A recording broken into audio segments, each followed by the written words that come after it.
Now, the Nintendo of today is very much a warm and fuzzy, family-friendly alternative to its closest console competition, with mascots such as Mario, Kirby, and Zelda leading the platform to major success over the years. Though the games within these franchises may have had some tough spots, none were what you would consider to be Nintendo hard. Now, for the uninitiated, Nintendo hard is a special term applied to only a handful of games in the 8-bit era, when the NES reigned supreme. Saying that these games were a touch difficult is an incredible understatement, because in reality they were brutally unforgiving. And that's what we're here to talk about today. As I'm Jules, this is WhatCulture.com, and these are 10 of the most brutally difficult NES games ever.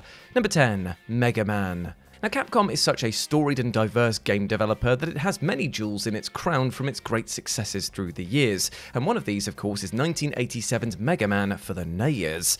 A game that wasn't expected to do much on release, Mega Man ended up starting what must be one of the most prolific game franchises ever, with over 10 entries in the main series and spin-off series such as Mega Man X, Mega Man ZX, Mega Man Zero, and even Mega Man Legends. With all that in mind, there's a fair chance that you've played a Mega Man game, or at least 12 of them, but don't let the sweeping nostalgia fool you, because the first Mega Man has some terribly difficult boss battles. Despite probably being what you would consider to be an entry-level Nintendo hard game, Mega Man's boss fights will leave you more than frustrated. In particular, Iceman and Electric Man are two devilish little blights that you're forced to beat by jumping, shooting, and just praying to God that you miss their erratic and unpredictable fire patterns. Number 9, Ghosts and Goblins. Ghosts and Goblins is back in the limelight now thanks to the recent release of Ghosts and Goblins Resurrection on Nintendo Switch and PC. Now, that game reimagines this old NES classic, updating it for us older fans and also allowing the younger generation of gamers a chance to understand the pain that we sometimes associate with gaming.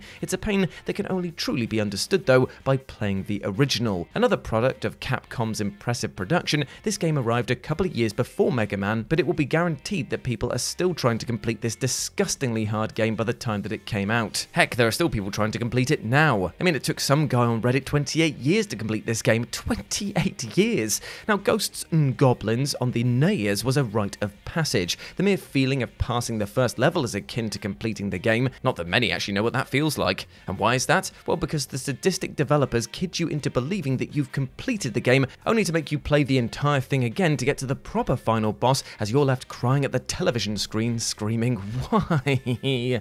Number 8, Castlevania. Replaying Castlevania after years of contemporary gaming is like returning to your GCSEs at 50, doomed for failure and a cruel reminder that you'll never be as good as a gamer as you were in your childhood. Now, the Castlevania franchise is a long-running series of games that has popped up on all sorts of different platforms, but it all started back in 1986. Developed by Konami back when they were a respectable company, the game was ported to the NES following a successful launch on the Famicom Disk System. The result was a financial and critical success, spawning the series that we all know and love today. But let's take off these rose-tinted specs for a moment, because Castlevania was fundamentally difficult and features some of the most skin-crawlingly annoying enemies to be committed to pixels. Medusa heads, god damn you Medusa heads, and their wavy motion causing you to miss jumps, fall off platforms and curse the TV again. And then there's bloody Dracula, the big bad boss who makes you feel like you're fighting God with naught but a stick. Number 7, Contra.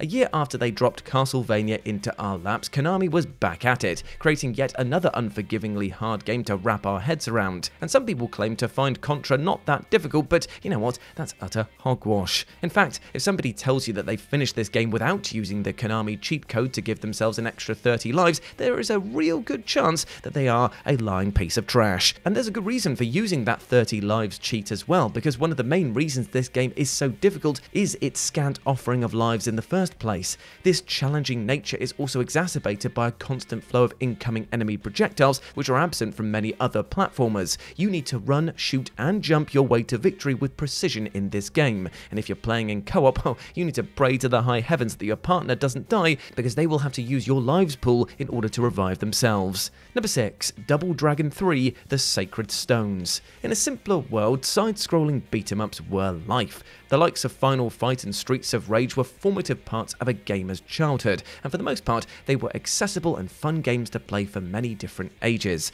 Double Dragon, on the other hand, well, it couldn't give a damn if the player was 8 or 80 years old. Hard was hard, and it did not discriminate against your age, just your patience and aptitude to lose your temper. And this was none more prevalent than in Double Dragon 3: The Sacred Stones. With its unbalanced health and overpowered enemies, you'd have more fun watching the 1994 movie adaptation on loop for eternity than playing this game. And if you were lucky enough to have a couch co-op buddy join you, you'd have to be equally lucky that they didn't accidentally or purposefully wheel kick you in the face, because lives are non-existent and health is bloody scant. Number 5. Solomon's Key. What can you say about Solomon's Key? It's a mysterious puzzle game developed by Tecmo, and it was available as an arcade game that was ported to both the NES and the Game Boy. Oh, and also, it's the gaming equivalent of BDSM. The game requires you, as the hero, to find Solomon's Key in order to banish nasty demons back to the darkness. However, in your way are 64 levels of straight-up brain-melting puzzles that require you to quickly work out how to get the level's key before the timer runs out.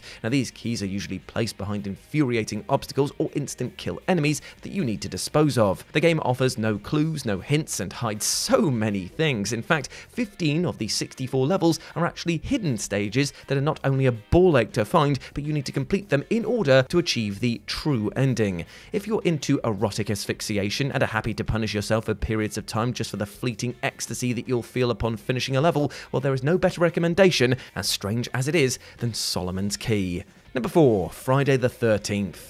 Video game adaptations of horror movies are a peculiar breed. Considering the dollar bills that horror movies can rake in, you'd think that adaptations of them would be as common as a Call of Duty game, but they're actually quite rare. You could argue that the reason for this is that horror games are a tough sell, especially when the words Resident Evil don't appear on the front cover. Though likely particularly true, it could also be sugarcoating the cold hard truth that most were just complete trash, even for the most ardent of horror fans. The most glaring culprit amongst all of them was Friday the 13th, on the NES. Long considered one of the worst games, and say it with me kids, of all time! This shoddy waste of cartridge was as difficult to play as it was painful. As one of a selection of camp counselors, you need to hunt down Jason and defeat him before he manages to kill all the other counselors and your kids, whilst also surviving a set number of days. Terrible mechanics, unfair timing, and a litany of generic enemies outside of Jason made it near impossible to achieve a speck of progress before you and the camp were impaled on a machete.